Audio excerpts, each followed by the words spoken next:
Lale.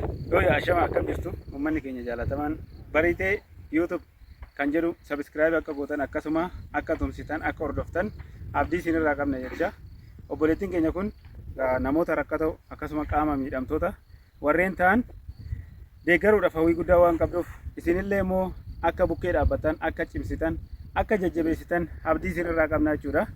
Fayyaa hoo jedha waan xiqqaa namatti fakkaata. Fayyaan baay'ee ulfaata. Yoo fayyaa qabnu kana homtuu nutti mul'atu.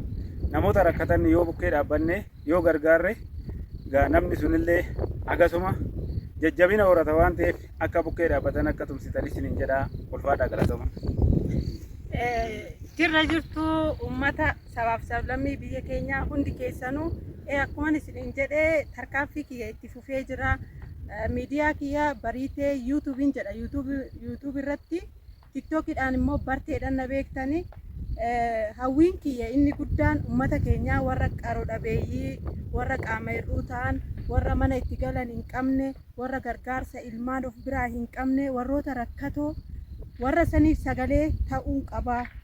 Amma uummanni kiyya hanga kana na guddise, ani ammoo caalee dhaloota dhufuuf mul'ata ta'ee mul'achuun qaba jedhee kaayyoon ani fudhadhee ka'eedha. Isa san keessaa har'a tokko jedhee saayilentii kana eegalle jechuudha. Biyya keenya keessatti qe'uma keenya mana keenya keessa dirree guddannirra. Kanaaf na duuba dhaabbadhaa. Warroonni dandeettii qabdan uummata sana kanaaf gargaartan, warroonni dandeettii hin qabne immoo like, share, subscribe, copy link gootanii warra gargaaru biraan akkanaaf geessan adaraa namummaan isinirra kaawwadhaa jechuudha uummata kiyya. Akkanatti jechuudha.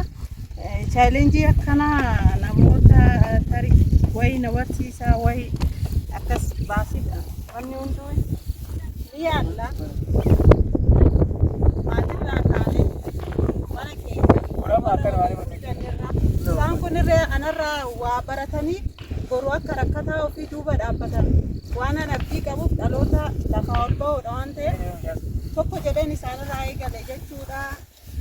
Oromoon kun nafaanaa dhaabbadhaa na gargaara. Toota fi kabajamtoota bariitee YouTube karaa bariitee YouTube qophiiwwan hawaasni kun irraa barachuu qabuu fi akkasumallee golee hawaasaa keessa maal akka jiru naannofnee wantoota tokko tokko isiniif dhiyeessine waadaa isinii galuun keenya ni yaadatama. Maarree akkuma waadaa isinii galle baadiyyaa fi magaala keessa naannofnee namoota qaroo dhabeeyyii qaaman hir'uu ta'an deeggarsa illee kan barbaadu kan harka qalleeyyiiwwan garaagaraa dubbisnee gaaffii deebisaa wajjin taasisne gara YouTube kanaatti isiniif fidaa jira. Isinis immoo YouTube kana ilaaluudhaan namoota deeggarsi isaan barbaachisu kan qaroo dhabeeyyii qaaman hir'uu akkasumallee namoota manneen jigaa keessa daandiirra bulan waan nyaatan dhabanii torbanchi al tokko kan nyaatan warra sana gaaffii deebii wajjin taasisneen deeggarsa isinirraa barbaadan waan jiruuf karaa deeggarsa ittiin gargaaruu dandeessan immoo haala mijeessaa jirra waan ta'eef isin karaa YouTube bariitee YouTube kana seentanii akka nu jajjabeessitan subscribe copy share link akka nu gootan gamanumaan isin beeksaa waan nu deeggartanii fi nu cinaa dhaabbattaniif guddaa galatoomaa.